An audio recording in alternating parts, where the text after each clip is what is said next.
이 그림이 어떻게 보면 캐시랑 버추얼 메모리를 여러분이 얼마나 이해하고 있는지를 간단하게 점검해 볼 수 있는 컴퓨터 시스템의 예예요.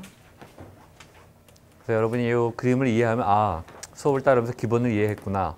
만약 이걸 따라오지 못하면 아직 여러분이 시험을 안 봐서 공부를 안 했는지 몰라도 잘 따라오지 못한 거예요. 자, 이건 덱스테이션 3100이라는 그 중형 컴퓨터고, 이 중형 컴퓨터는 가상 주소하고 여기 나와 있는 이게 이제 물리적 주소예요. 그래서 모든 프로세서는 버추얼 어드레스하고 피지컬 어드레스의 크기가 정해져 있어요. 그 말은 무슨 말이냐? 버추얼 어드레스는 프로그램의 크기를 얘기하는 거고, 피지컬 어드레스는 D램의 크기를 얘기하는 거니까 프로세서의 스펙을 보면은 그 컴퓨터, 그 프로세서를 탑재한 컴퓨터에서 실제로 실행할 수 있는 최대 프로그램의 크기, 또 최대 D램의 크기가 제한이 있는 거예요. 제한이 있는 거예요. 이 지금 가상 주소는 32빗 주소로 되어 있고, 모든 컴퓨터는, 현재 모든 컴퓨터는 각각의 주소가 한 바이트씩마다 주소를 갖고 있기 때문에 제가 지정할 수 있는 주소는 0부터 2의 32승 마이너스 1번지까지 각각이 바이트가 있으니까 실제로 2의 32승 바이트, 4기가바이트의 가상 메모리를 프로세스마다 갖는 거죠. 그 프로세스라는 가상 메모리에는 그 프로세스의 프로그램 이미지, 즉 명령어랑 데이터들이 저장되어 있는 공간이에요. 최대 4기가바이트의 공간을 갖는다.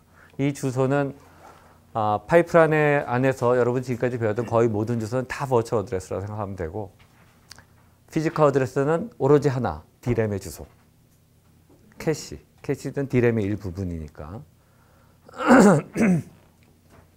그래서 지금 여기 이 주소는 패치 스테이지에서의 프로그램 카운터일 수도 있고, 익스큐션 스테이지에서 데이터의 주소일 수도 있어요.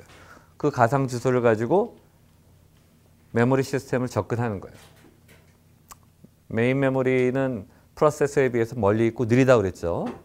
그래서 그걸 가속하기 위해서 여기도 캐시가 사용되죠. 캐시가 사용되는데 캐시는 D램의 주소를 사용하죠. 자, 그래서 이 가상 주소는 D램의 주소인 피지컬 어드레스로 트랜슬레이션이 수행되어져야 돼요. 자, 이 가상 주소, 아까 가상 메모리는 피지컬 메모리랑 가상 메모리 모두 페이지라는 크기의 절대적인 크기로 나뉘어져 있어요. 여기서 페이지 옵셋은 12비트니까 그 말은 뭐예요? 페이지의 크기. 이 컴퓨터 시스템은 2의 12승 바이트를 페이지 크기로 정한 거예요. 그럼 4KB 페이지를 쓰는 거고, 나머지 상위 20비트가 걔가 이제 몇 번째 가상 페이지인지를 나타내는 버추얼 페이지 넘버가 되는 거죠. 그러면 페이지 옵셋은 페이지 안에서의 상대적인 위치는 우리가 그 피지컬 메모리에도 페이지 단위로 올라오기 때문에 변하지 않아요. 그렇죠? 페이지 옵셋은 그대로 가져오고, 실제로 이 버추얼 페이지가 실제 피지컬 페이지 프레임 몇 번에 올라와 있는지, 그거를 이제 페이지 테이블이 제공하는 거죠. 페이지 테이블이 알 거 아니야. 페이지 테이블이라는 것은 각 프로세스에서 가상 페이지마다 걔가 메모리에 올라와 있는지, 그럼 메모리의 페이지 프레임, 피지컬 페이지 넘버가 있는 거고, 올라와 있지 않은 경우는 디스크 주소를 가지고 있죠. 그래서 이 버추얼 페이지 넘버는 이 피지컬 페이지 넘버로 트랜슬레이션 돼야 돼요. 여기서 봤듯이 피지컬 어드레스도 역시 32비트니까 이 컴퓨터가 가질 수 있는 최대 D램의 크기는 4GB D램, 그게 맥시멈이 한계예요. 물론 그보다 더 적게 가질 수 있어요. 한계가 그렇다. 그러면 이 20빗 버추얼 페이지 넘버가 20빗 피지컬 페이지 넘버로 트랜슬레이션 돼야 그 다음에 캐시를 액세스할 수 있어요. 자, 원래는 이러한 트랜슬레이션 정보, 즉 내 가상 페이지가 피지컬 페이지 프레임 몇 번에 있는지 이 정보는 페이지 테이블이 관리하고 있는데, 페이지 테이블을 매번 OS가, 페이지 테이블은 커널이 관리하고 있는 그 프로세스에 대한 데이터 스트럭처예요.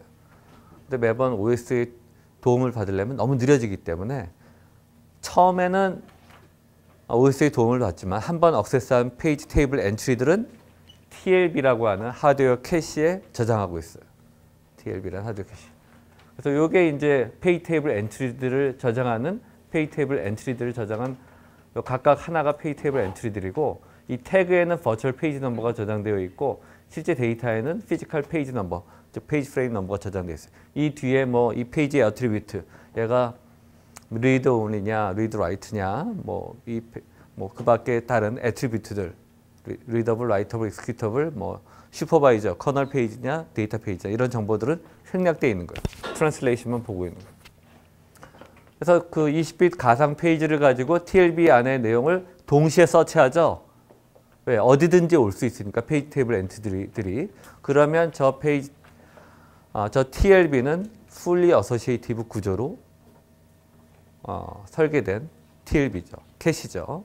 그렇죠? 페이지 테이블 엔트리가 그 TLB 안에 페이지 테이블 엔트리를 저장할 수 있는 어느 곳에든지 올 수 있으니까. 그래서 다 서치한 거예요. 비교해서 하나라도 매치가 되면 그리고 그게 밸리드한 페이지 테이블 엔트리면 피지컬 페이지 넘버가 버추얼 페이지 넘버를 대체한 게 실제로 피지컬 어드레스가 되는 거죠. 피지컬 어드레스가 된 거예요. 자, 이 경우는 우리가 TLB 엔트리 수가 한 100개 정도 되면 실제로 히트율은 99.9% 이상이에요. 왜?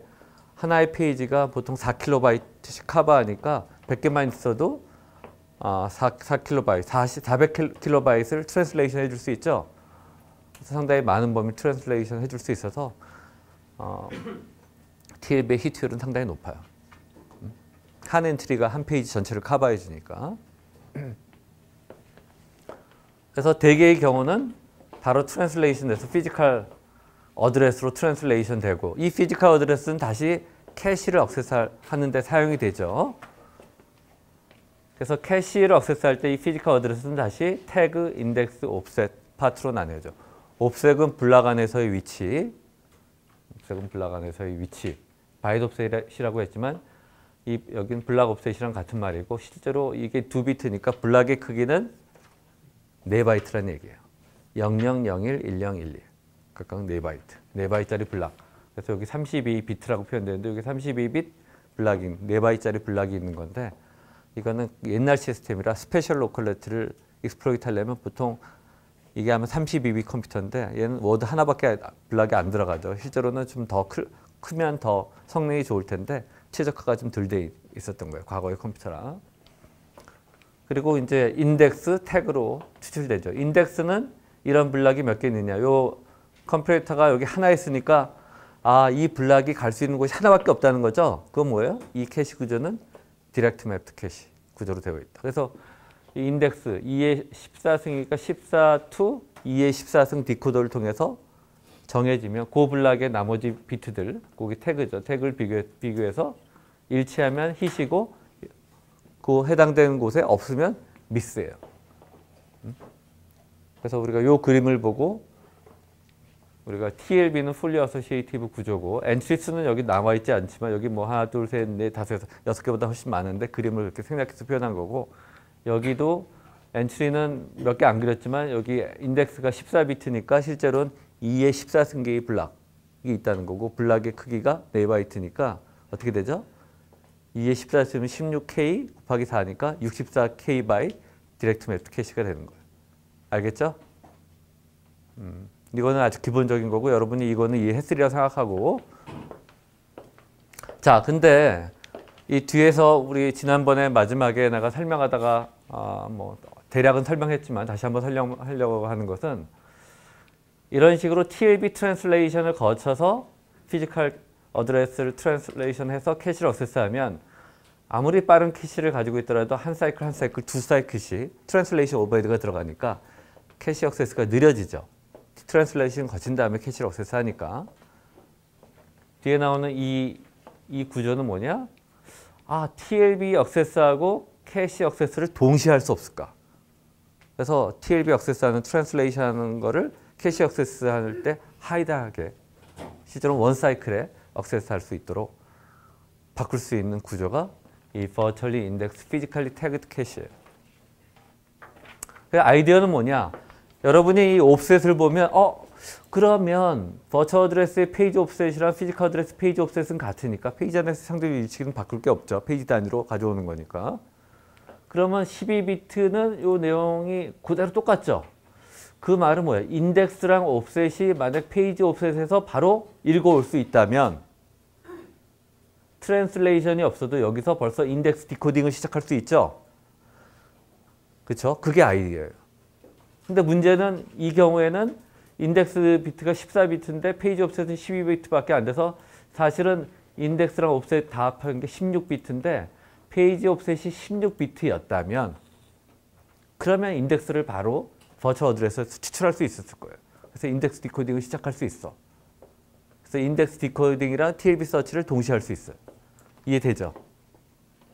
그래서 요 페이지 크기가 4KB 아니라 여기 4비트만 더 컸다면 16배가 더 컸다면 64KB 페이지를 썼다면 우리가 페이지 옵셋에서 인덱스를 추출해서 바로 액세스할 수 있어요. 그렇죠? 그게 뒤에서 얘기하는 버추얼리 인덱스. 그 말은 뭐야? 버추얼 어드레스로부터 인덱스를 가져오고 실제 태그는 트랜슬레이션 한 다음에 나중에 디코딩한 블락이랑 비교만 해주면 되니까 피지컬리 태그드 캐시예요. 또 아이디어는 뭐야? 만약에 64KB 페이지를 썼으면 페이지 옵셋의 키가 16비트라 이 캐시 인덱스랑 블락 옵셋 16비트를 다 추출할 수 있고 근데 64KB 캐시가 아니라도 32KB 캐시라도 2A로 만들면 128KB인가? 128KB 캐시를 아니 128KB 캐시라도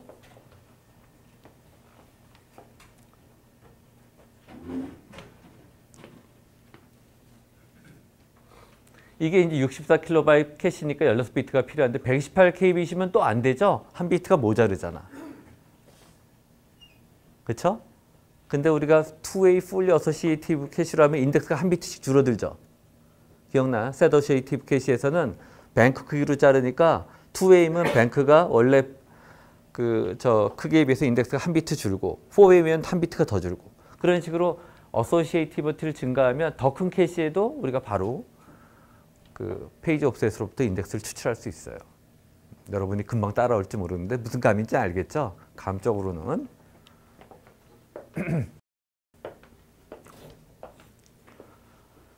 그래서 여기 이그젬플이 나있지. 만약 8KB 캐시라면 13개의 로우 오더 비트로부터 요 13비트는 피지컬 어드레스나 버추얼 어드레스랑 같으니까 8KB 디렉트 맵 캐시는 바로 인덱스를 추출해서 디코딩을 시작할 수 있고 16KB라도 2A면 원래는 인덱스가 한 비트 더 추가돼야 되는데 2A니까 한 비트가 줄어들어서 마찬가지로 8KB 캐시에서 인덱스 추출할 수 있고 4A면 32KB도 바로 인덱스를 추출할 수 있어요. 이런 식으로 버추얼 어드레스부터 인덱스를 추출해서 실제로 i7이나 펜티움 프로, 펜티움 4의 캐시들은 이런 형태로 설계되어 있어서 TLB 캐시랑 TLB 액세스랑 캐시를 동시에 액세스하게 되어 있어요. 왜? 버추얼 옵셋, 페이지 옵셋 부분은 가상 주소나 물리적 주소랑 같으니까 거기서부터 인덱스 추출할 수 있게만 캐시를 정해놓으면 TLB 액세스랑 캐시 액세스를 동시에 할 수 있다. 이게 Virtually Indexed Physically Tagged Cache예요. 자, 이제 이게 좀 복잡한 시나리오인데 여러분이 정신을 바짝 차리면 잘 따라올 수도 있고 이거는 뭐 책에는 없는 부분이고 뭘 보여주고 하냐 처음 프로그램을 시작할 때 어떤 일이 발생하는지 캐시 TLB에서 여러분이 이제 페이지 구조 TLB 그 다음에 우리가 펜티움 프로만 해도 2레벨로 페이지 디렉토리하고 페이지 테이블에 2레벨로 구성되어 있다고 그랬죠. 페이지 테이블 크기가 커지면 페이지 테이블이 페이지 크기로 잘라져야 되고 그 페이지에 대한 트랜슬레이션 정보를 페이지 디렉토리라고 한다고 그랬죠. 그래서 두 단계로 구성이 되는데 그런 형태에서 실제로 첫 번째 명령 액세스할 때 어떤 일이 벌어지는지. 그래서 한 프로세스를 여러분이 이제 링킹해서 executable 파일 만들고 거기 보면 그 앞에 헤더, 세그멘트 헤더인가 거기 이제 가져오는 게 정해져 있다고 그랬죠. 그래서 어떤 일이 벌어지냐면 처음 그 프로세스를 시작할 때 일단은 페이지 디렉토리는 펜티움 프로도 한 페이지면 된다고 했죠. 4KB 페이지면은 그 페이지 디렉토리 엔트리가 그 안에 4바이트짜리가 1024개가 들어갈 수 있어서 맥시멈 페이지 테이블이 4MB인데 그게 4KB 페이지 1024개 나뉘어지니까 최대 1024개의 페이지 디렉토리만 엔트리만 있으면 되거든. 그래서 처음에 프로세스 시작할 때 우리가 페이지 테이블을 한 번에 가져오는 게 아니라 처음에는 페이지 디렉토리만 가져오. 어차피 트랜슬레이션을 해야 되니까 페이지 디렉토리는 반드시 필요하잖아. 그래서 페이지 디렉토리를 먼저 피지컬 메모리로 읽어와요. 최소한 상위 레벨의 페이지 디렉토리는 가지고 시작한다고.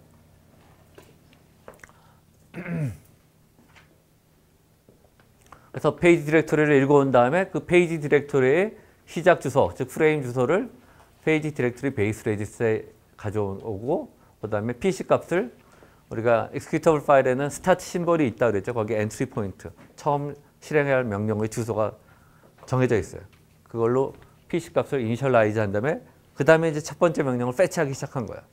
그럼 첫 번째 명령을 패치할 때는 TLB도 비어있고 캐시도 다 비어있고 메모리에는 그 프로세스 이미지가 하나도 안 올라와 있고 뭐가 있어요? 페이지 디렉토리만 올라와 있는 거죠. 이해되죠? 그 상태에서 시작을 하는 거예요. 그러면 첫 번째 명령 fetch 스테이지에서 인스트럭션을 액세스하면 어떻게 돼요? fetch 스테이지에서 일단 피지컬 어드레스 그 인스트럭션의 가상 주소니까 물리적 주소를 트랜슬레이션 해야 되죠. 그래서 트랜슬레이션 하는데 TLB는 비어 있으니까 ITLB, 인스트럭션 TLB 미스가 발생하고 해당하는 명령어를 포함하는 페이지에 대한 트랜슬레이션 엔트리, 페이지 테이블 엔트리 1을 찾아야 돼요. 그렇죠? 페이지 테이블에 있겠지. 그래서 얘에 대한 미스가 발생해요. 그러면 우리가 바로 뒤에서 배울 exception handler. CPU 입장에서는 항상 트랜슬레이션은 돼야 되고 페이지는 메인 메모리에 올라와 있어야 돼. 만약에 TLB에 트랜슬레이션 엔트리가 없으면은 CPU는 더 이상 진행을 못하고 그 다음에 그 페이지 테이블 엔트리를 찾아주는 exception handler가 시작이 돼요. 궁극적으로 이제 OS 코드가 실행돼서 페이지 테이블 엔트리를 페이지 테이블로 찾아가지고 넣어줘야 돼. 그리고 다시 실행해야 돼. 그게 exception handler예요. 그래서 exception handler가 시작하면 exception handler는 페이지 테이블 엔트리는 실제로 데이터죠. exception handler 입장, 그 핸들러 입장에서 보면은 그 데이터에 대한 DTLB 미스. 그 페이지 테이블 엔트리를 포함하는 페이지가 어디 있는지를 알려면 그 페이지 테이블에 대한 트랜슬레이션 정보가 있었는데 그 페이지 디렉토리 엔트리는 DTLB 없죠 아직. DTLB가 다 비어 있으니까. 그래서 DTLB 미스가 발생해요. 그래서 exception handler는 페이지 테이블 엔트리 2, 즉 그 해당하는 페이지 테이블 엔트리 1에 대한 페이지 디렉토리 엔트리, 그게 PT2거든. 그거를 찾아요. 찾아야 되는데 exception handler는 아까 뭐라 그랬죠? 우리가 페이지 디렉토리 자체는 피지컬 메모리에 있죠? 그러면 피지컬 메모리에서 해당하는 페이지 디렉토리 엔트리를 찾은 다음에 걔를 데이터 TLB에 넣어준다고. 넣어줘요. 이게 약간 리커시브 하니까 여러분이 이제 조금 혼동이 될 수도 있는데 페이지 디렉토리 엔트리를 넣어줘. 그 다음에 이제 이 exception 후에 다시 이 아까 DTLB 미스를 발생시킨 명령을 다시 실행하면 이번엔 페이지 디렉토리 엔트리가 TLB 안에 들어있으니까 DTLB에서 히시 되지만 그 페이지 디렉토리만 올라와 있지 실제 페이지 테이블은 없죠. 그 인스트럭션 페이지는 디스크에 있잖아. 그래서 결국은 DTLB에 보면 페이지 미스가 발생을 해. 그래서 페이지 테이블 엔트리는 디스크에 있으니까 나딘 메모리고 페이지 미스가 돼서 다시 이 페이지 미스 핸들러가 페이지 테이블 엔트리 1을 포함하는 그 페이지, 즉 페이지 테이블이 여러 페이지로 나뉘었는데 그 중에 PT1을 포함하는 페이지를 디스크로 읽은 다음에 걔를 메인 메모리로 읽어오고 그 다음에 거기서 해당하는 페이지 테이블 엔트리 1을 찾아서 ITLB에 넣어줘요.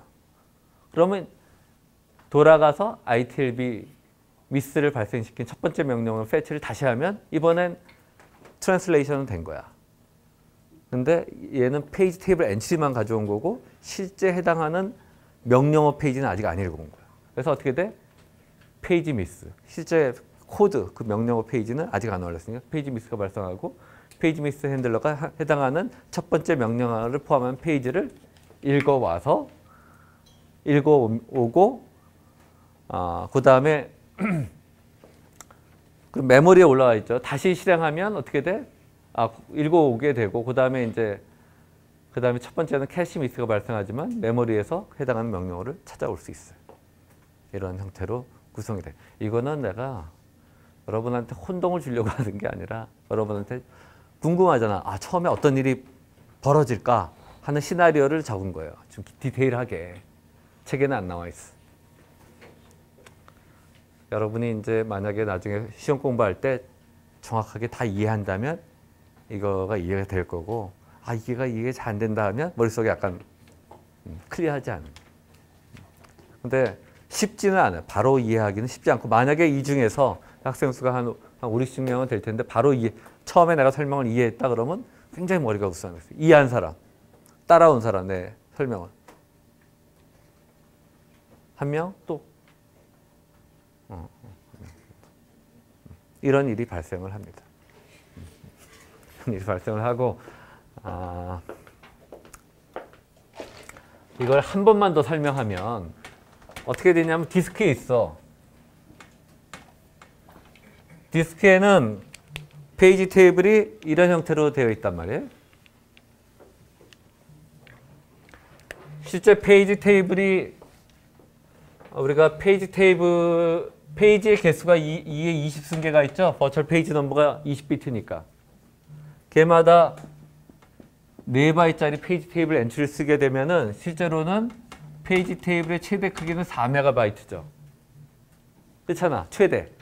4GB짜리 프로그램이 실행된다면 4MB까지 페이지 테이블이 커질 수가 있어요.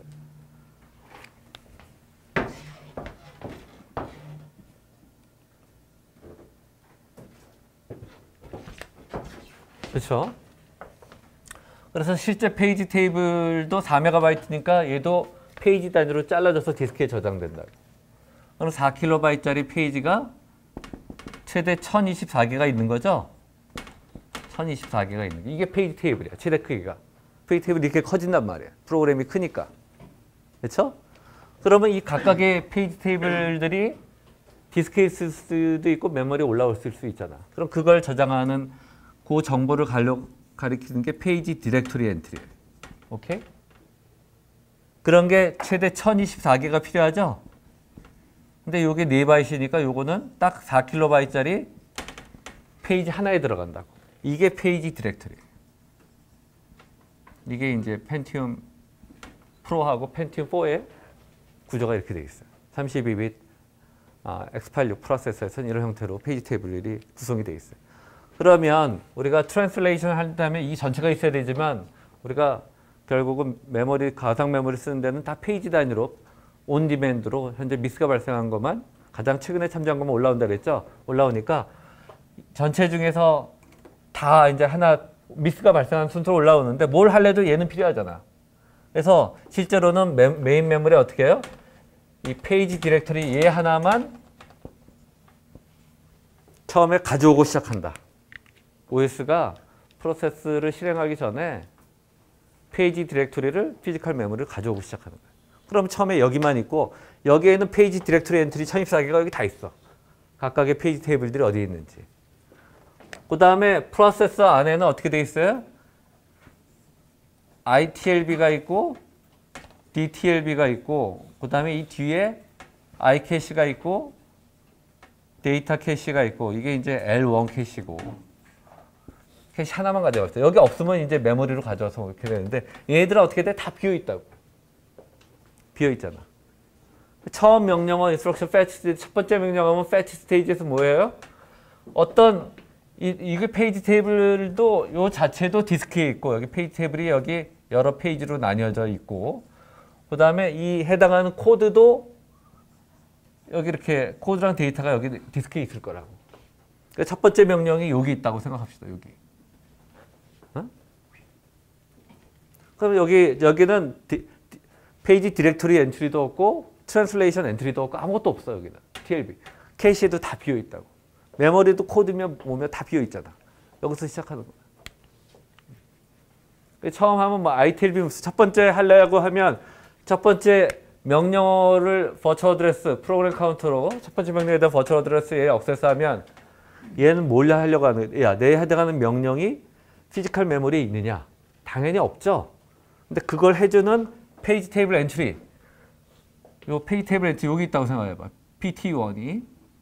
요것도 없지. 이것도 있어 없어? 없잖아. 그래서 미스가 발생한 거야. exception. 그 다음에 그럼 CPU는 나 더 이상 어떻게 할지 몰라. 도와줘요. 뽀빠이. 뽀빠이가 이제 OS가 알아서 어딨지? 페이지 탭을 찾아가지고 페이지 탭을 엔트리를 넣어준단 말이야. 알겠지? 뽀빠이는 여러분 안 보지? 옛날 하나 뭐라. 요즘은 뭐라 그럴까? 그거예요. 그러면 exception handler라는 이제 소프트웨어적으로 이제 OS가 실행이 되면 걔가 뭘 찾냐 하면 페이지 탭을 엔트리를 찾는 거야. 페이지 탭을 엔트리도 결국 데이터야. 그러면 fetch, decode, read, execute, execution 스테이지에서 exception handler가 시작하면서 여기 또 다른 버추얼 어드레스 대시를 만들어서 얘가 뭐냐? PT1에 대한 데이터 조사. 얘가 디스크에 있니? 메모리에 있니를 이제 TLB한테 물어봐야 될 거예요. 그럼 거기에 해당하는 이 PT1을 포함한 페이지 디렉토리 엔트리가 있어야 되죠? 어디? DTLB에. 근데 페이지 디렉토리 엔트리 여기 있어 없어? 처음에 비어 있잖아. 그러니까 두 번째 DTLB 미스. 페이지 테이블 엔트리 2. 2는 저 PT2는 뭐냐? 요게 요거를 가리키고 있으면은 요게 이제 PT2가 되는 거야. 얘가 없다고 여기서 미스가 발생한 거야. 없잖아. 여기는 없지. 메모리에 있어도. 그러면 어떻게 돼? DTLB 미스인데 exception handler가 여기서 PT2, 즉 PD를 찾아가지고 요거를 여기다 이렇게 넣어줘. 그래서 다시 이걸 실행하면 그 다음에 여긴 있는데 그 말은 뭐 여긴 있는데 얘가 가리키기에는 얘는 디스크에 있잖아. 메모리에는 없지. 그럼 여기서 뭐야? valid bit 혹은 presence bit이 0이야. 그 말은 페이지 미스가 발생한 거야. 해당하는 명령 한 번도 안 올라왔어. 그럼 다시 OS 코드가 실행해서 해당하는 요 명령을 포함하는 요 페이지를 이렇게 읽어온다. 알겠죠? 그 다음에 어떻게 돼? 다시 억세스하면 인스트럭션 페이지를 로드한 다음에 억세스하면 그다음에 TLB 통과해서 프레젠스 빛이 1이 될 테니까 트랜슬레이션에서 피지컬 어드레스 봤을 그 다음에 캐시 가면 캐시가 미스 발생하지만 메모리는 아까 가져왔었죠. OS가 메모리에서 가져올 수 있다. 이제 약간 이해됐죠? 이런 형태로 구성이 되는 거예요. 오케이?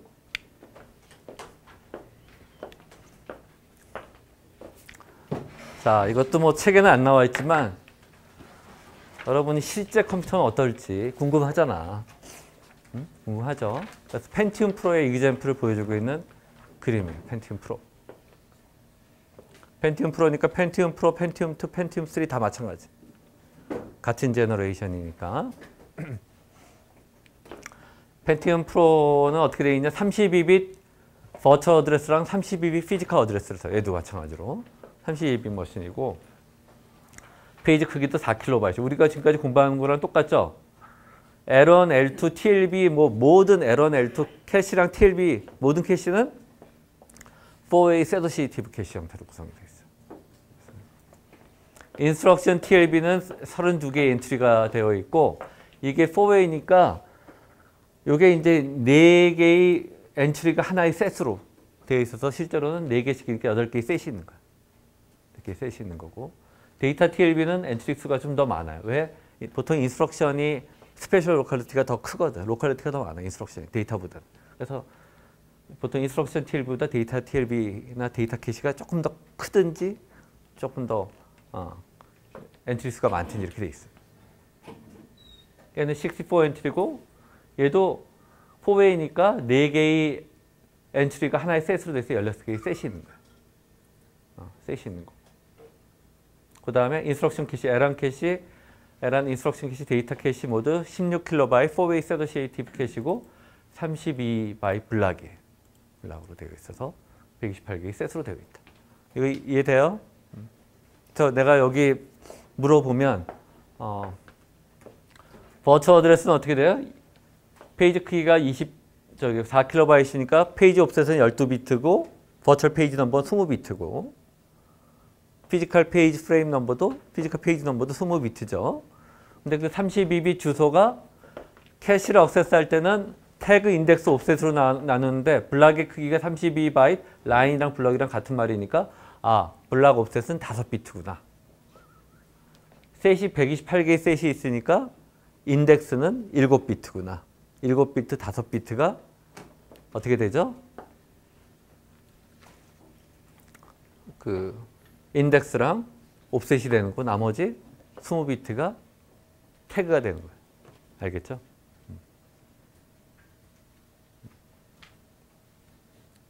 이런 형태로 되어 있어요. 그러면 7비트랑 5비트가 그 인덱스하고 옵셋이니까 12비트밖에 안 필요한데 우리가 페이지 키가 12비트니까 거기서 다 추출할 수 있죠. 얘도 버추얼리 인덱스 피지컬리 태그드 캐시야. 딱 맞춰놓은 거야. 그렇게. 제가 4A가 아니라 디렉트 맵트였으면 안 되지. 4A니까 가능한 거지.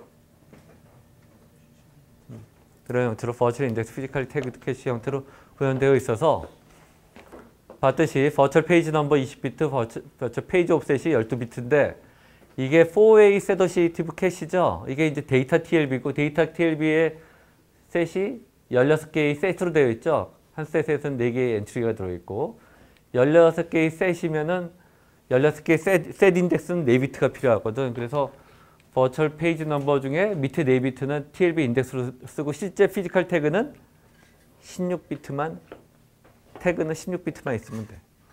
그렇죠?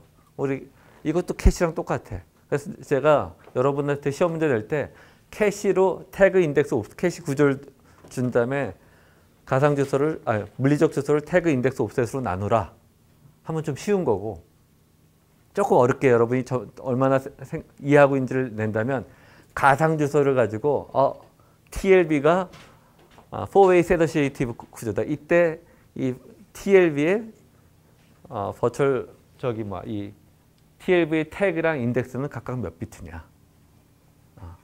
그거를 물어볼 수도 있어요. 무슨 말인지 알죠? 그래서 TLB 태그랑 인덱스는 이 버추얼 페이지 넘버로부터 오는 거고 이 실제 캐시의 태그랑 인덱스는 피지컬 어드레스부터 오죠. 달라요. 그래서 여기 그림은 만약에 TLB에서 미스가 일어나면 이 페이지 디렉터리 이게 페이지 테이블이고 이렇게 버추얼 페이지 넘버로부터 이렇게 찾아가지고 결국은 페이지 테이블 엔트리부터 20빗 피지컬 페이지 넘버를 받아가지고 그걸 거기서부터 태그 인덱스 옵셋을 추출하는 거고 만약 키시면 이 엔트리로부터 실제 피지컬 페이지 넘버를 바로 받아서 그 다음에 트랜슬레이션 할 수 있죠. 그런 형태로 구성됩니다.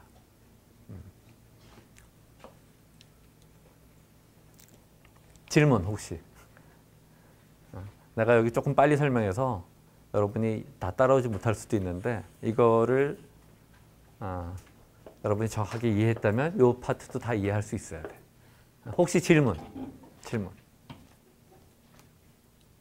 페이지 인덱스가 12비트인데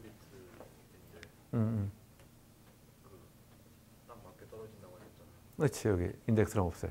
그쪽이 아까 그 에러 캐시랑 L2 캐시에서 그 정보를 볼 줄 모르겠어요.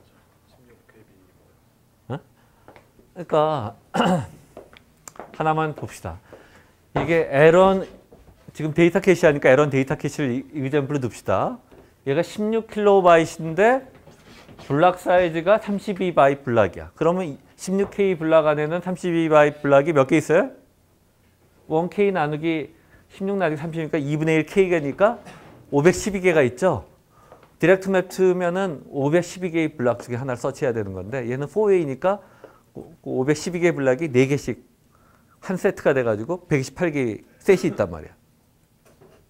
그쵸? 그러면 인덱스는 128개니까 7비트만 필요하다고. 그쵸? 이해되나? 그래서 인덱스 7비트가 된 거고 그게 4way set associative 형태로 되니까 이 12비트가 이 버추얼 페이지 옵셋으로부터 바로 왔죠? 바로 올 수 있죠. 만약에 걔가 2way나 디렉트 매트리스였으면 인덱스가 조금 더 커져서 버추얼 페이지 옵셋으로부터 바로 추출 못한다고. 근데 이제 추출할 수 있도록 딱 맞춘 거지. 트랜슬레이션이랑 인덱스 디코딩을 동시에 할 수 있도록 설계가 되어 있는 거야. 또 다른 질문.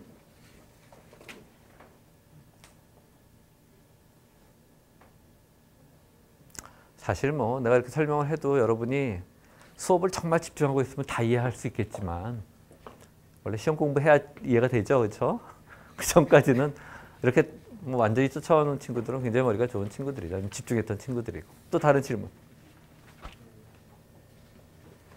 히트일 때랑 아닐 때랑은 동시에 연산하고 있다가 어떨 때 히트일 때 미스? 이거? TLB 이건 동시에 하는 게 아니라 당연히 히시면 히트된 걸 가지고 거기서 페이지 테이블 엔트리로 트랜슬레이션 하는데 미스일 경우는 이렇게 한다는 거 두 패스를 다 보여준 거예요.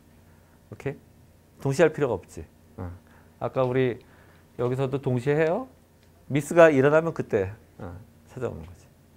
또 다른 질문.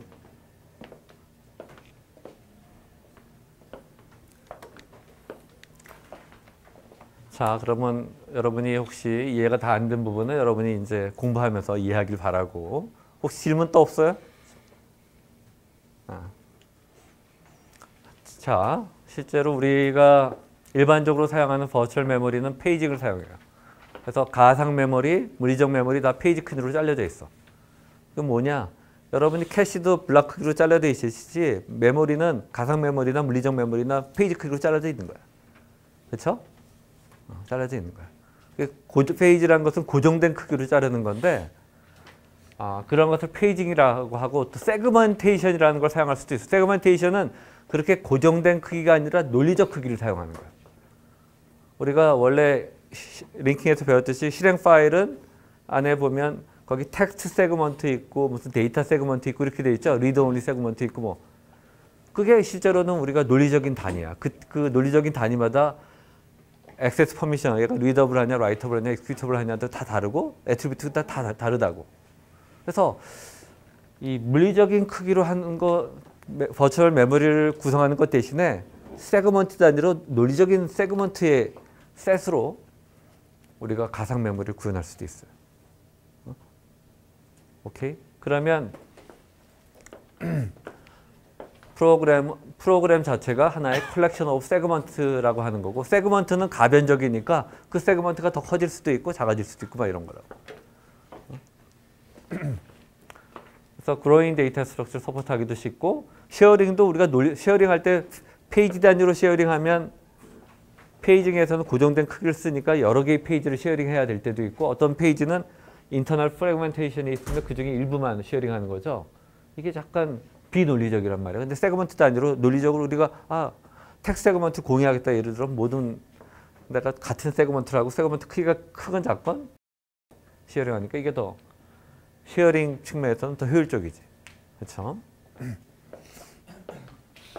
이렇게 세그멘테이션을 사용하면 실제로 페이지 테이블이 아니라 세그먼트 테이블이 트랜슬레이션 정보를 갖게 돼 있어요.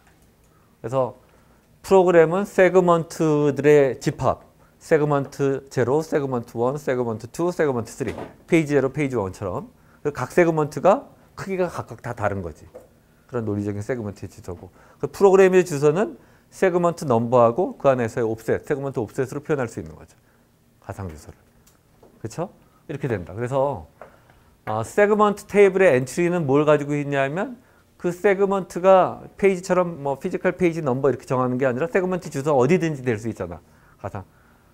그래서 메인 메모리, 물리적 주소에서 그 세그먼트에 위치한 처음에 시작 주소가 베이스 어드레스가 되는 거고, 그 다음에 세그먼트가 가변적일 수 있으니까 세그먼트의 길이도 정해져 있어요. 어떤 거는 그냥 고정된 길이고 어떤 거는 가변적이고 길이. 그 세그먼트가 얘는 메모리에 있는지, 그 세그먼트가 모디파이 된 적이 있는지 이런 정보. 페이지 테이블 비슷한데 다른 거는 뭐죠? 베이스 어드레스 플러스 길이에 대한 정보가 따로 있다. 왜? 세그먼트 길이는 페이지처럼 고정 크기가 아니라 다 다르니까. 근데 페이지 단위로 불러오는 이유가 세그먼트 크기가 다르게 불러오면 그게 메모리 낭비가 있을 수 있어서 그런 거 아니에요? 그러니까 페이징을 일반적으로 쓰는데 둘 다 문제가 있어요. 페이지는 고정된 크기로 가져와서 디스크 섹터도 고정된 크기니까 보통 페이지 크기가 디스크 섹터 곱하기 몇 개거든. 그래서 가져오는데 문제는 실제 논리적인 세그먼트는 페이지 여러 개의 페이지에 걸쳐 있게 되면 마지막 페이지에서는 인터널 프래그멘테이션이 발생할 수 있죠. 그 안에서 안 사용하는 거. 근데 저렇게 가변적인 세그먼트를 하면 우리가 텍스트 세그먼트 읽어온다 그러면 그냥 딱 해당하는 것만 딱 읽어와서 메모리 딱 저장하는 거 아니야. 이런 식으로 가변 크기의 세그먼트를 저장하다 보면은 처음에는 컴팩트해지는데 얘가 이제 이가 빠지듯이 얘가 안 쓰고 뭐 하다 보면은 외부에 홀이 생기거든. 걔는 external fragmentation이라고 해서 둘 다 장단점이 있어. 근데 일반적으로 페이징이 더 효과적이라 대부분의 메모리, 버추얼 메모리는 페이징을 써요. 오케이? 그래서 가상 주소 트랜슬레이션 하면 가상 주소는 실제로 세그먼트 넘버랑 세그먼트 안에서의 위치, 이게 가상 주소가 되는데 이 세그먼트가 물리적 주소 어디에 와 있는지는 세그먼트 테이블에 있잖아. 그래서 이 세그먼트 넘버를 가지고 해당하는 세그먼트의 세그먼트 테이블 엔트리를 찾으면 거기에 이 시작 주소가 있고, 이 세그먼트 시작 주소, 이 세그먼트의 시작 주소에다가 옵셋을 더하면 그게 현재 요 가상 주소가 가리키는 곳에 위치가 된단 말이야. 그렇죠? 이렇게 된다. 이것을 우리가 세그멘테이션이라고 해요. 그러니까 사람들이 두 가지 형태의 가상 메모리를 생각한 거야. 가상 메모리가 고정된 크기로 잘라져 있는 페이지, 또 하나는 논리적인 크기로 잘라져 있는 논리적인 세그먼트 단위의 집합으로 표현할 수 있는 거죠. 그러면 페이징보다 세그멘트를 이용하는 게 더 시간이 오래 걸리나요? 세그먼트로 하게 되면 이제 뭐 몇 비트, 몇 바이트, 그러니까 몇 바이트 단위로 막 달라지니까 보통은 페이지 단위가 더 효율적이에요. 디스크 블락이 고정 크기 있고 그래서 딱딱 떨어지잖아. 그래서 세그먼트로 하면 아까 같은 익스터널 프래그멘테이션 때문에 처음에는 효율적으로 딱 필요한 만큼을 쓰니까 알로케이션이 잘 되는데 나중에 걔가 이제 다시 안 써서 메모리 반환되고 뭐 하다 보면 이가 빠지듯이 여기저기 홀 생기면 중간중간에 컴팩션 하지 않으면 메모리 낭비가 생기게 되죠. 컴팩션 하려면 또 오버헤드가 들어가죠. 느려지는 거지. 그런 문제점들이 있다. 오케이? 자, 이것으로 이제 가상 메모리에 대한 설명을 거의 마치고 나머지 이제 여러분에 대한 소개죠. 플래시.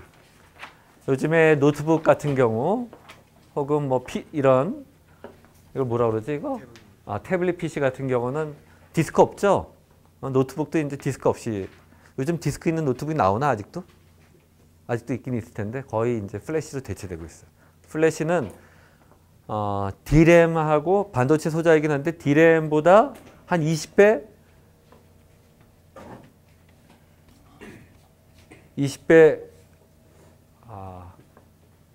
D램보다 싼데 용량은 한 20배 정도 크다고 생각하면 돼. D램과 디스크 사이 중간 정도에 있어요. 중간 정도에 있어. 그래서 플래시는 결국 여러분이 논리회로에서 배운 EPROM, Erasable PROM이에요. Programmable Read-Only Memory. 롬이라는 건 원래 컨비네이셔널 서킷이잖아요. 이렇게 해서 선이 있다 없다. 근데 선을 다시 지우고 다시 쓸 수 있는 형태가 Erasable PROM이고 그 다음에 이게 Electrically Erasable PROM의 한 종류예요. 그래서 D램보다 15에서 20배 더 값이 싼 반면에 디스크보다는 100배에서 1000배 빠르다.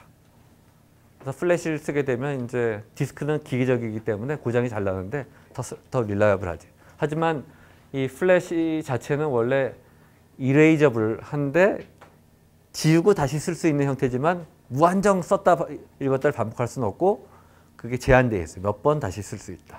그래서 여러분이 수천 번 반복하다 보면 결국은 더 이상 쓸 수 없는 형태가 되는데 여러분이 보통 디스크를 쓰는 거 우리 사실 그렇게 많이 안 쓰잖아.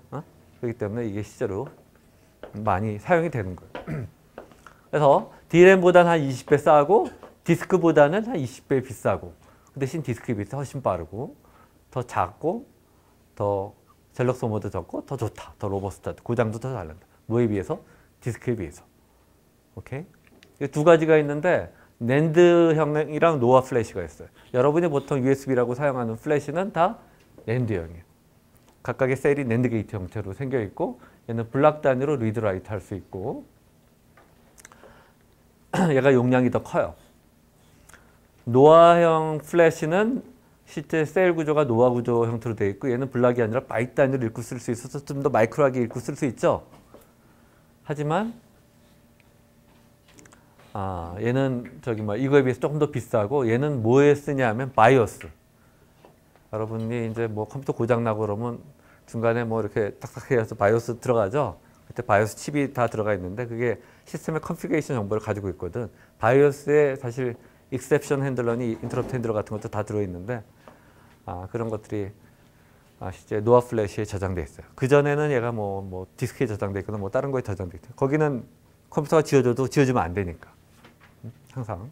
그래서 플래시에 저장되어 있고 아까 얘기했듯이 수천 번 읽은 다음에는 더 이상 쓸 수 없다. 그래서 실제로 한 곳만 전체가 다 몇 번 안 썼는데 한 곳만 집중적으로 쓰면 이 플래시가 나가는 거야.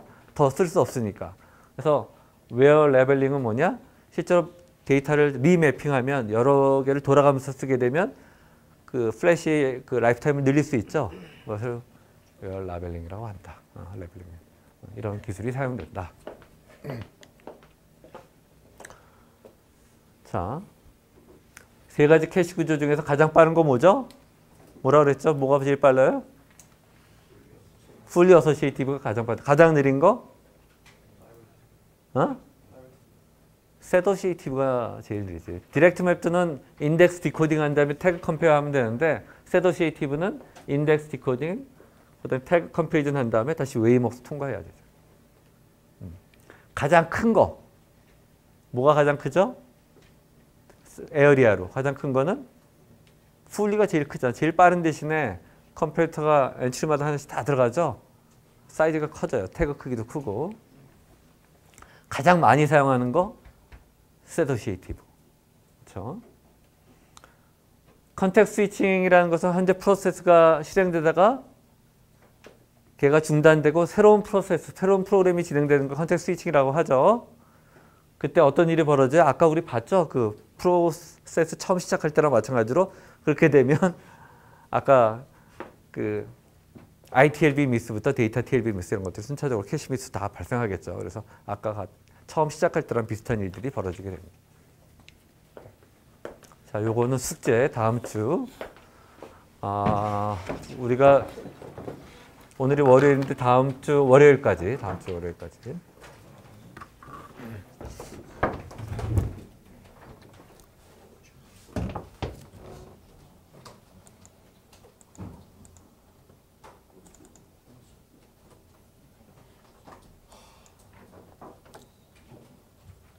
그 다음에 시험 날짜를 정해야 되는데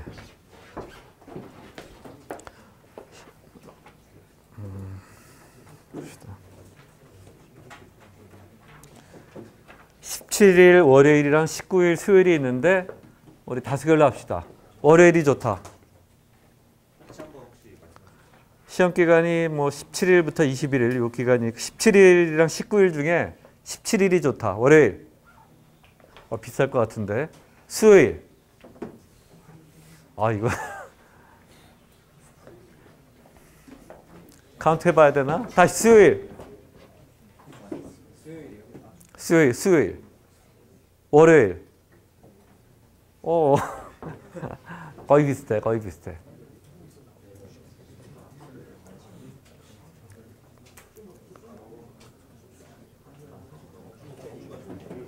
시험은 월요일날 봅시다. 오케이? 네, 시험은 월요일날. 17일 월요일 수업시간 여기서 진행을 할게요. 아마 진도는 다음 주 월요일까지 잘하면 끝날 것 같아요. 잘하면.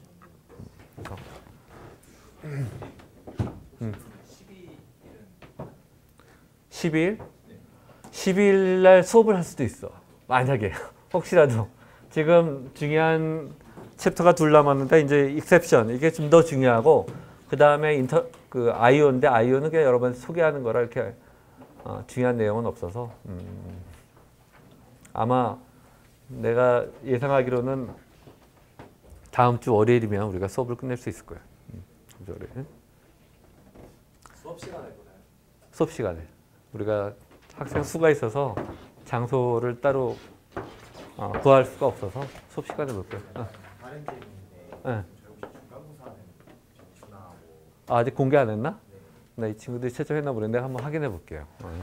우리 학생들도 바빠가지고 공개가 아직 안 돼 있어. 아마 한 번은 공개하고 혹시라도 채점에 이상이 있으면 점검하고 수정하는 시간을 거칠 거예요. 그래서 만약에 아직 공개가 안 돼 있으면 한번 얘기를 할게요. 채점이 돼 있는지. 쏘리. 나도 몰랐네. 자, 이 interrupt랑 exception은 여러분의 텍스트북 1이 아닌 텍스트북 2에 있어요. 텍스트북 2에 있는 내용하고 내가 좀 추가한 부분이 들어있어서 만약에 두 번째 교과서를 사지 않은 학생은 수업에 집중하도록 중요한 개념이에요. 중요한 개념. 자, 프로세서는 실행 중에 예외적인 상황을 이 두 가지가 있어요.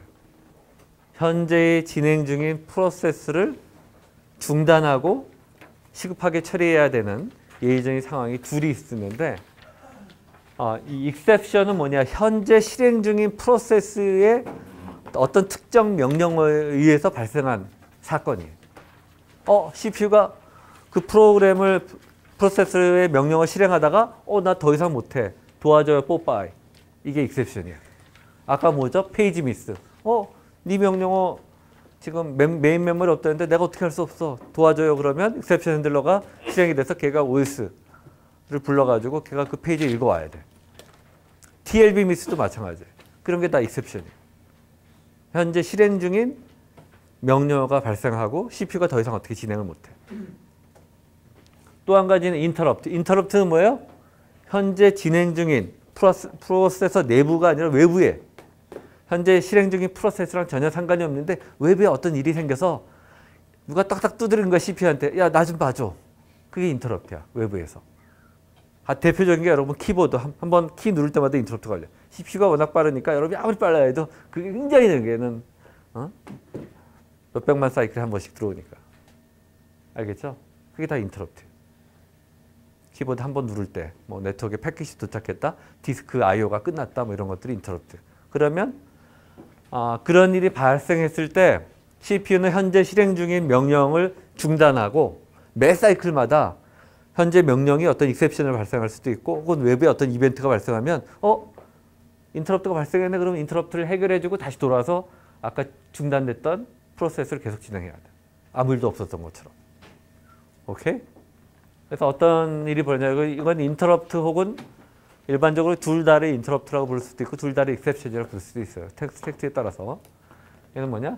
Forced Transfer of Control. 강제적으로 현재 실행 중인 프로세스가 중단되고 그 특정 예외적인 상황, 내부적인 익셉션 혹은 외부적인 인터럽트를 처리하기 위한 핸들러 코드, 소프트웨어로 컨트롤 트랜스퍼가 발생하는 거예요. 그래서 그런 어떤 이벤트를 핸들하는 것을 핸들러로, 익셉션 핸들러 혹은 인터럽트 핸들러고 익셉션의 종류도 다 구체적으로 명시가 나열되어 있고 인터럽트의 종류도 다 나열되어 있어요. 이게 어떤 이벤트다 하면 그걸 해주는 핸들러들이 미리 다 정의되어 있다. 이런 핸들러들을 펌웨어라고 그래요. 이게 실제 펌웨어야. 얘는 마이크로소프트 OS 개발한 사람이 하는 게 아니라 인텔의 CPU 개발자들이 만들어놨어요. 그리고 걔가 알아서 현재 만약 페이지 미스가 발생, 페이지 미스 핸들러, 익셉션 핸들러가 실행이 되고 걔가 현재 OS가 리눅스가 올라갈 수도 있고 유닉스가 올라갈 수도 있고 64빗 윈도우가 올라갈 수 있다고 해당하는 OS의 시스템 콜 API를 불러준다. 중간에. 그 연결을 그 펌웨어가 해줘요. 이 펌웨어들이 바이오스 칩에 저장돼 있어요. 그래서 그런 핸들러로 컨트롤 트랜스퍼를 하는데 두 가지 이벤트, 외부적인 이벤트를 인터럽트 혹은 프로그램 실행 중에 어떤 특정 명령어에 의해서 이게 에러일 수도 있고 에러이지 않을 수도 있는데 아까 페이지 미스나 TLB 미스는 에러가 아니에요. 그건 원래 그렇게 구동되어 있어요. 왜? 우리는 필요할 때 가져오게 돼 있거든. 없어 그러면 그때 OS 코드가 실행돼서 가져오게 되겠어. 당연한 거야. 페이 테이블 엔트리도 없어 그러면 OS가 페이 테이블에서 가져와서 채워다 준다고. 근데 그거 말고도 실제 에러 상황도 익셉션이에요. 여러분이 연산하다가 나누기 제로. 그럼 인피니티 아니야. 그거 익셉션이에요. 스퀘어 루트 마이너스 익셉션. 여러분 전에 우리 봤죠? 나더 넘버. 이거 다 익셉션이야. 그래서 디폴트로 걔는 그 프로세스는 에러를 발생시키고 그 프로세스 중단돼요. 근데 우리가 안 배운 게 있는데 시그널이라는 걸 쓰면은 유저 레벨에서 나는 무한대를 내가 일부러 발생시켜서 나는 내 가상의 세계에서 무한대 플러스 무한대 마이너스 인피니티 마이너스 무한대 가지고 무슨 로지컬 연산할 수 있죠? 그렇게 처리할 수도 있어. 시그널 핸들러인데 그거는 OS 운영체제 시간에 유저 레벨 핸들러. 이런 거를 나면 그런 인터널 에러일 수도 있고 에러일 수도 않은 상황에서 발생하는 특정 이벤트를 핸들하기 위해서 현재 진행 중인 프로세스는 스탑. 그러면 현재 만약에 어떤 특정 명령어가 실행돼 얘가 페이지 미스를 발생시켰다. 그럼 어떻게 돼요? 얘 전에 실행했던 프로그램에서 얘보다 먼저 있었던 명령어들은 다 끝나야 돼. 왜? 여기까지 얘는 못한 거지 다. 이 명령 다 실행해야 되니까 요 전까지는 다 끝나야 되고 요 뒤는 다 exception flush 다 취소시켜야 돼. 어차피 얘부터 다시 실행해야 되니까. 그런 일들이 벌어져요. 그래서 exception은 현재 실행 중인 프로세스의 특정 명령어에 의해서 발생해야 돼.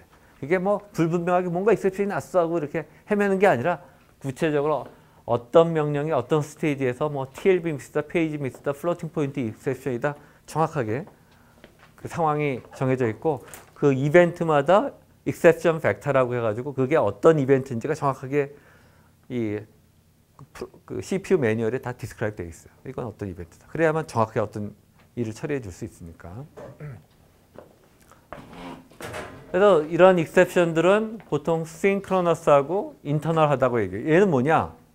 synchronous는 얘가 exception이긴 한데 이 프로세스를 아까 처음부터 다시 실행해도 아까 TLB 미스, DTLB 미스 어쩌고 저쩌고도 처음부터 다시 실행하면 똑같은 순서대로 다시 발생할 거라고. 같은 상태에서 출발하면. 그래서 걔는 이때가 돼서 발생한 거야. 그렇죠? synchronous에 다시 재발생할 수 있어. 같은 상태에서 재시작하면. 그 다음에 internal. 현재 실행 중인 CPU 안에 있는 명령어가 발생하지. 지금 자연은 나가라고. 늦게 들어오면 되겠어? 자, 들어와. 자네 얼굴이 익숙해서 내가 봐뒀다. 왔다 갔다 하면 안 돼. 이제 앞으로 수송만을 위해서. 이런 거를 synchronous하고 internal한 이벤트. CPU 내부적으로 현재 실행 중인 프로세스가 발생시킨 이벤트니까 얘는 내부적인 이벤트죠. 그렇죠? 얘는 뭐 CPU 외하고는 아무 상관없어. 현재 실행 중인 프로세스가 발생한 이벤트예요. 그리고 같은 상태에서 하면 또 같은 명령에서 당연히 그 이벤트 exception이 또 발생할 거라고. 그래서 synchronous하다고 얘기해요. 외부에서 발생한 인터럽트는 뭐예요? 얘는 언제 어느 때 발생할지 아무도 예측 못하죠. 왜? CPU랑 무관하니까. 여러분이 키보드를 언제 누를지 CPU가 알고 있어요? 몰라. 그래서 여러분이 키를 누르면 인터럽트, CPU 핀에 인터럽트 핀이 있어서 그게 어서트 돼서 CPU는 매 사이클마다 한 사이클씩 하면서 한 명령씩 끝나잖아. 라이프가 끝나잖아. 그때마다 인터럽트 핀이랑 그다음에 우리가 매스커블 인터럽트가 있고 논 매스커블 NMI 핀도 있다 그랬죠. NMI 핀을 봐. 그래서 그 핀이 어서트 돼 있으면 뭔가 이벤트가 발생한 거고 현재 프로세스는 일단 중지하고 그 이벤트를 처리해 줘요. 알겠죠? 그래서 얘는 어싱크로너스하다. 독립적이다. 그러면 인터럽트 핸들링 혹은 익셉션 핸들링 메커니즘은 현재 인터럽트나 익셉션이 매 사이클마다 외부에 어떤 상황이 발생했네 아니면 얘가 무슨 일을 발생했나 하면 익셉션 핸들러가 실행이 된 다음에 돌아와서는 다시 아까 페이지 미스를 발생시킨 명령을 다시 실행하면 아까는 페이지 미스죠. 이번엔 페이지 hit이 되겠죠. OS 가져왔으니까. 그러면 트랜스페어런트 아무 일도 없었던 것처럼 원래 이랬어. 그냥 자연스럽게. 그래서 그 프로세스 입장에서는 without loss of continuity 뭔가 중단되는 거 없는 것처럼 중간에 exception 핸들러가 코드가 실행이 되고 OS가 실행이 됐지만 얘 입장에서는 다시 중단된 것부터 실행해서 짜집게 하면 그냥 연속적으로 실행한 것처럼 보인다. 트랜스페어런트. 그 말이에요. 그래서 인터럽트가 나 익셉션이 디텍션 되면 현재의 진행하는 태스크, 즉 프로세스는 서스펜드. 서스펜드 할 때 어떤 일이 벌어지냐? 그 프로세스의 어떤 명령어면 아까 그 이전 명령은 다 끝내고 그 이후 명령은 다 취소해야 된다 그랬죠? 그뿐만 아니라 함부로 하면 다 같이 실행하려면 다음에 시작할 명령의 주소를 저장해 놔야 되고 레지스터의 내용도 저장해 놔야 돼. 왜? 중간에 OS 코드가 실행되고 그러면 레지스터 내용이 다 바뀌어 있을 거 아니야. 그러면 레지스터 내용은 그대로 커널에 그대로 저장했다가 다시 그 프로세스가 다시 시작될 때 다시 복구해 놓고 시작해요.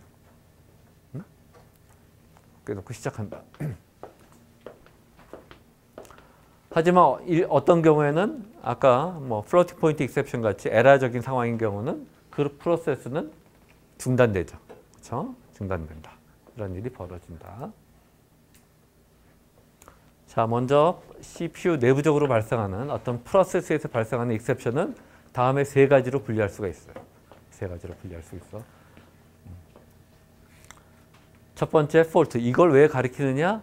보통의 컴퓨터 구조 체계는 이게 없거든.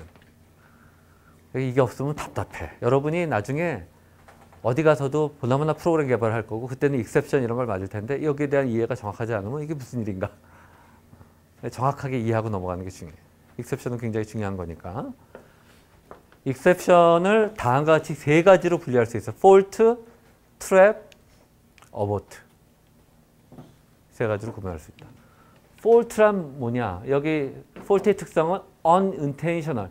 뭐 의도적으로 제너레이션한 건 아니고 그 다음에 얘는 리커버. 뭐 별일 아닐 수도 있고 그냥 자연스럽게 회복할 수도 있고 아까 페이지 미스, TLB 미스 혹은 회복을 못할 수도 있어. 하지만 폴트의 특징은 뭐냐? 현재 실행 중인 명령어를 다 마치지 못했어. 무슨 예외적인 상황이 발생해서. 그게 폴트야. 그러면 이 폴트를 발생시킨 명령은 폴트 핸들러가 실행된 다음에 다시 돌아와서 어떻게 돼? 다시 처리해줘야 되죠? 마치지 못했으니까. 그래서 return to the faulty instance. 폴트를 발생시킨 명령으로 다시 돌아와서 그 명령어부터 처리한단 말이에요. 그래서 페이지 미스나 TLB 미스는 걔가 핸들되고 나면 다시 실행하면 아무 일도 안 일어나. 다시 그냥 아무 일도 없던 것처럼 진행하는 거지. 오케이? 그게 폴트다. 그래서 얘는 폴트를 발생시킨 명령어 실행 중에 발생한 거죠. 걔가 fetch 스테이지에서 ITLB 미스를 발생할 수도 있고 execution 스테이지에서 데이터 TLB 미스일 수도 있고 execution 스테이지에서 floating point exception, not a number일 수도 있고 decoding 스테이지에서 뭐 undefined instruction, 컴파일러가 제너레이션하면 이런 게 없겠지만 이상하게 뭐 바이너리 코드를 누가 코딩해서 실행하려고 그러면 뭐가 맞지 않는 코드가 들어올 수도 있거든. 그런 경우는 그런 에러도 발생할 수 있어. 그래서 대표적인 폴트의 대표적인 게 가상 메모리, 여러분이 지금까지 배운 가상 메모리랑 관련된 폴트들이 익셉션은 다 폴트예요. 그래서 우리가 페이지 미스가 익셉션이지만 다른 말로 페이지 미스를 페이지 폴트라고도 많이 불러. 페이지 폴트. TLB 미스도 폴트고. 그 다음에 페이지 어트리뷰트에는 아까 readable, writable, executable 이런 것도 있다 그랬죠. access permission. read only고 not writable인데 여러분이 스토어를 하면 어떻게 돼요? access violation이야. not executable인데 여러분이 execute 하려고 그러면 그것도 access violation. 걔가 이제 protection violation. 걔는 에러야. 그게 뭐 허용되지 않은 어떤 연산을 하려고 한 거 아니야. 그렇죠? 그런 것은 다 protection violation. 여기 또 들어가는 게 여기 안 써있지만 privilege violation. 얘는 커널, OS 코드만 접근한 유저 레벨에서 뭘 했다든지 뭐 이런 privilege violation. 걔는 그 프로세서는 권한이 없는 일을 했기 때문에 거기서 중단돼야 돼. 얘는 그 메모리를 보호하기 위해서 프로텍션용으로 다 설계되어 있기 때문에 그런 것들은 가상 메모리 폴트. 그래서 얘네들은 리커버 가능하지만 프로텍션 바이올레이션, 프리빌리지 바이올레이션은 불가능하죠. irrecoverable한 그런 폴트. 그 밖에도 일리갈한 연산들은 다 폴트에 해당이 돼요. arithmetic exception, divide by zero, 루트하고 마이너스, 로그하고 마이너스 이런 거 다 not a number고 걔는 exception이고 그 프로세스는 termination, 에러를 발생시킨 거야. 그 다음에 아까 얘기했듯이 invalid opcode, 뭐 misaligned reference. 우리가 메모리는 4바이트면 048 이렇게 얼라인돼서 저장되어 있다 그래서 데이터. 근데 데이터 주소가 4바이트짜리인데 4의 배수가 아닌 곳으로 접근한다 이런 거는 다 misaligned reference도 보통 exception. 그런 거 허락을 안 해. 그거는 좀 이상한 코드이기 때문에 허락을 안 해. 오케이? 그래서 이런 걸 fault라고 하는데 그걸 다 마치지 못한 거야. 리커버 가능한 경우는 돌아와서 다시 실행하면 별 문제 없는 거고 리커버 못하는 경우는 에러고. 트랩은 뭐야? 얘는 unintentional, 의도하지 않은 건데 얘는 의도적인 거야. 트랩은 의도적인 거. 여기 두 가지가 있는데 대표적인 게 디버거. 여러분 디버거 한 번이라 써봤을 거 아니에요. 그렇죠? 디버깅 하면 막 하다가 문제가 있는 것 같은데 야, 요 명령까지 실행한 다음에 그 다음에 여기 CPU 레지스터 상태나 메모리 상태를 보려고 하잖아. 그러면 요 명령에서 멈춰주세요 하고 디버거한테 명령하죠. GDB나 이런 데서 하잖아. 그러면 어떻게 돼?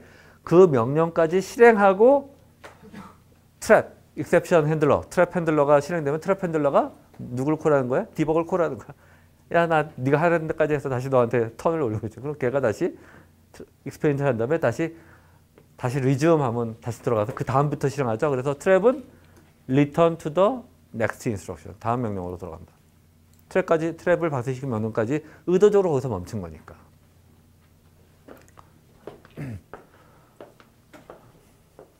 그 다음에 또 대표적인 트랩의 예가 시스템콜, OS에 대한 시스템콜이라는 경우 있죠. 뭐 마이크로소프트 윈도우나 유닉스, 리눅스의 어떤 OS의 커널에 시스템콜이라는 거는 그는 뭐야? 유저 모드에서 커널 모드로 유저 코드 실행할 때 커널로 들어가는 거야. 우리가 익셉션을 실행하면 익셉션마다 어떻게 돼? 익셉션이 발생하면 익셉션 핸들러가 실행되죠. 그때부터는 유저 모드에서 커널 모드로 들어가는 거야. 커널 코드가 실행되게 하는 거야. 커널의 일부는 아까 펌웨어고 익셉션 핸들러고 실제로 이제 OS 코드까지 실행되죠. 그래서 익셉션이라는 게 익셉션도 그렇고 인터럽트가 발생하면 사용자 코드를 실행하다가 커널, 시스템 코드를 실행하다가 다시 리턴하면 사용자 코드 왔다 갔다 하는 거야. 근데 그 중에 하나가 시스템 콜이에요. 얘는 의도적으로 OS에 뭐 페이지 미스면 페이지 미스 핸들러가 OS 콜을 부르잖아. 그럼 그게는 뭐야? 시스템 콜이야. 커널로 들어가는 거고 시스템 콜을 한 다음에 돌아오면은 아까 발생시킨 그 다음 명령으로 가야 되죠. Return to the next instruction이고 이런 OS 시스템 콜도 다 트랩으로 익셉션으로 처리가 돼요. 여러분이 이제 뭐 라이브러리 짜는데 거기서 그 라이브러리에서 시스템 콜을 한다. 그럼 그 시스템 콜 할 때마다 커널로 들어가는 거잖아. 그렇지? 그게 익셉션이 돼요. 그리고 걔는 트랩이다. 왜? 커널로 그 시스템 콜을 한 다음에 돌아와서는 그 다음 명령으로 들어가는 거죠. 그렇죠? 그것을 트랩이라고 하는 거고 만약 디버거에서 여러분이 점프 명령까지 끝나게 하면 return to the next instruction은 뭐야? 점프의 타겟이죠. 점프 다음 명령어가 아니라 점프 타겟으로 하는 거지. 얘는 unconditional 점프니까. 그렇지? 그래서 뭐 그런 뜻이고 별건 없어요. 그래서 executing the system call instruction이 정의되어 있고 이게 이제 인텔 프로세서 같은 경우는 external interrupt라는 명령어가 있어. 명령어에 시스템 콜 벡터를 넣으면 시스템 콜이 들어가고 그러면 걔가 아규먼트를 받은 다음에 실제로 커널 모드를 커널에서 실행하고 돌아와서는 그 시스템 콜을 발생시킨 그 다음 명령으로 돌아오게 돼 있어요. 자, 세 번째 유형은 뭐냐? 아까 폴트, 마저 실행을 못 마치고 의도하지 않았는데 뭐 이렇게 언제 발생시할지 모르는 거지 잘. 트랩은 의도적으로 발생시키는 시스템 콜을 하든지 거기까지 디버거에서 거기까지 하라고 명령했든지. 나머지는 뭐야? 실제 어버트는 unintentional, 의도하지 않은 거고 얘는 unrecoverable, 회복 불가능한 fatal error. 이런 에러가 뭐냐? 대표적인 게 패러티 에러. 이 에러들이 발생할 수 있어서 여러분의 캐시나 버스에는 추가적인 비트들이 실어날 수 있게 저장되어 있고 만약에 패러티 bit이 분명히 홀수로 저장됐는데 읽었을 때 짝수다. 그러면 패러티 에러가 발생한 거야. 그러면 뭔가 문제가 있는 거죠. 그러면 어버트가 발생하죠. 그래서 얘는 뭔가 하드웨어적인 문제가 있는 거니까 현재 프로세서를 뭐 특정하게 아까 폴트 같이 얘 다 못 맞췄어 아니면 얘까지 맞춰하고 딱 그렇게 하는 게 아니라 가끔은 예상하지 않은 곳에서 끝날 수 있어. 언제 뭐 때문에 발생했는지 잘 모르니까. 그러면 어버트 핸들러가 어떻게 돼요? 실제로 만약에 캐시에서 읽었는데 패러티 에러가 발생했다면 어버트 핸들러는 다시 그 아까 에러를 발생시킨 명령을 다시 실행해 본다고. 캐시를 진단을 해야 될 거냐. 그래서 계속해서 다시 발생하면 이건 지금 퍼머넌트 에러지. 그러면 이제 현재 프로세스도 중단되고 어떤 경우는 시스템도 전체 시스템이 셧다운되는 거지. OS 자체가 셧다운되는 거. 그래서 보통 이런 패러티 에러는 두 가지가 있는데 하나는 트랜시언트 에러, 걔는 지나가는 에러. 어쩌다 발생할 수도 있어. 근데 또 했으니까 아무 이상 없어. 그걸 트랜시언트 에러, 지나가는 에러. 이런 게 왜 발생하느냐? 뭐 그런 논문에 따르면 알파 파티클이 우리 몸속 지구를 막 통과하잖아, 그렇지? 그래서 걔네들이 가끔 빅플립을 일으킨대. 근데 그 다음에 아무 이상이 없는 거야. 그게 트랜시언트 에러야. 근데 어떤 경우는 뭐가 잘못된 거야, 이제 내부적으로 맛이 간 거지. 그러면 걔는 페이탈 에러가 되고, 그럼 바이오스로 들어가서 어떻게 돼요? 캐시가 망가지면 그 캐시를 디제이블 시키면 되지, 그렇지? 느려질 뿐이죠. 그런 걸 할 수 있어요. 그래서 어버트 핸들러는 그 실제 문제가 된 시스템의 상태를 점검한 다음에 만약에 문제가 퍼먼트인 경우는 시스템을 셧다운해야 되죠. 그래서 대표적인 게 비트에라. 그다음에 시스템 테이블의 뭐 상태가 원래 이렇게 돼서는 안 되는데 그런 상태가 됐다. 그런 경우는 저런 어버트라는 익셉션이 발생할 수 있고 인텔 프로세서에서 어버트를 MCA, 머신 체크 어버트라고 불러요. 머신 체크 어버트, MCA 뭐 이런 거 한 번이라도 들어본 적이 있는 사람, MCA나 어버트. 아직 거기까지는 아무도 안 해봤나? 그래서 코딩을 하다 보면 이런 것들이 발생을 해요. 발생할 수 있다. 몇 분 남았나? 2분? 이것도 짧게 얘기하면 익셉션 핸들링은 뭐냐? 결국은 익셉션이나 인터럽트마다 익셉션 벡터, 인터럽트 벡터라고 해서 얘가 어떤 이벤트인지가 확실하게 정해져 있어요. 이게 그 프로세서의 매뉴얼에 명시가 되어 있어. 어떤 이벤트들이 발생할 수 있다. 그리고 이벤트마다 고유 아이디가 있죠. 얘를 익셉션 벡터 혹은 인터럽트 벡터라고 해요. 익셉션 벡터, 인터럽트 벡터라고 하다. 그래서 여기 뒤에 보면 이렇게 펜티움 인텔 프로세서 같은 경우는 256개의 익셉션이 정의되어 있어요. 32개는 이거는 모든 펜티움이 동일하고 32부터 255는 OS에서 정의된 익셉션들이 쭉 나열이 되어 있어요. 그래서 이런 것을